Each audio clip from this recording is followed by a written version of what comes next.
बताऊं कि यहाँ के बलूचिस्तान के खासकर बलूच इलाकों में जो सरदार, जो नवाब, एक घर के 4 सरदार है, 4 भाई है, ज़ेरी है, फलाना है, फलाना है, सारे मिनिस्टर है।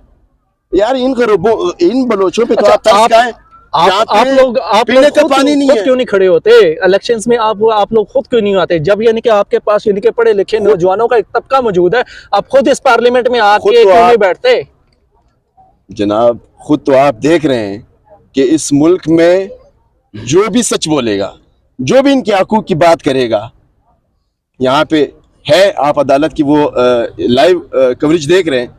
आपकी चीफ जस्टिस साहब क्या कह रहे हैं?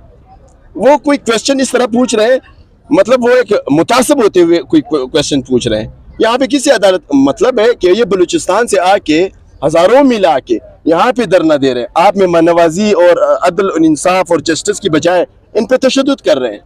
ये तशद्दुद वाला ज़माना